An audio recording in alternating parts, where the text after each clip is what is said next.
Welcome to Shweta கிச்சனுங்க. நம்ம இன்றைக்கி பார்க்க போகிறது சூப்பரான ஒரு டிஃபனுக்கு சைட் டிஷ்ங்க. என்னென்னு கேட்டால் வெங்காயம் தக்காளி சட்னிங்க.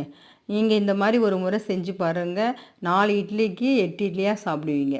சரிங்களா? வாங்க வீடியோக்குள்ளே போகலாம். எண்ணெய் ஊற்றி ஒரு 4 காஞ்ச மிளகா போட்டு வெங்காயம் பெரிய வெங்காயம் நல்லா பெருசு பெருசாக 2 வெங்காயங்க நல்லா அரிஞ்சு வதக்கிட வேண்டியதாங்க. சரிங்களா? நிறைய டைப்பில் நம்ம வெங்காயம் தக்காளி சட்னி செய்யலாம். ஆனால் இந்த டைமில் நீங்கள் செஞ்சு பாருங்கள், செம டேஸ்ட்டாக இருக்கும். சரிங்களா? வெங்காயம் வதங்கிறதுக்கு ப்ளஸ் சட்னிக்கு தேவையான அளவுக்கு உப்பை போட்டேன் இப்போவே. சரிங்களா? அடுத்தது வெங்காயம் தக்காளிலாம் வதங்கணும் இல்லைங்களா, சரியாக இருக்கும். அதோட 4 பூண்டு பல் போட்டு அதையும் வதக்கிக்குவோம். ஒரு 4 இஞ்சி பீஸு போட்டு வதக்கிக்குவோம். தக்காளி 2 தக்காளி, வெங்காயம் 4னா தக்காளி 2 போடணும். அது மாதிரி 2 தக்காளி போட்டு வதக்கிக்கலாம்.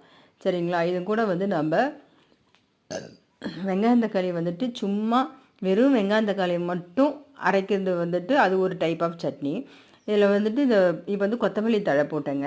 கொத்தமல்லி தழை போட்டுக்கலாம். அதுக்கப்புறம் புதினா தழையும் போட்டு இதில் இஞ்சி பூண்டு புதினா கொத்தமல்லி இதெல்லாம் போடுறதால நல்ல டைஜஷனுக்கு ரொம்ப உதவியாக இருக்கும்.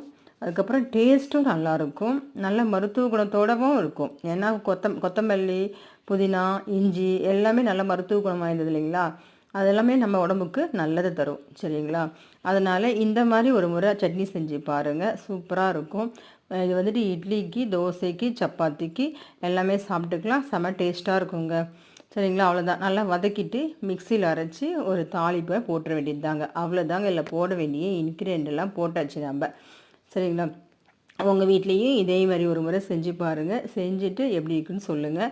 இங்கே பாருங்கள், இதுக்கு லாஸ்ட்டாக சட்னி மிக்ஸி அரைச்சிட்டு இதை அப்படியே அம்மியில் வச்சு அரைச்சா கூட செம்ம டேஸ்ட்டாக இருக்குங்க. நம்ம அம்மியிலாம் அரைக்கல, மிக்சியில் தான். அம்மி இருக்குங்க, அம்மியில் அரைச்சி பாருங்கள்.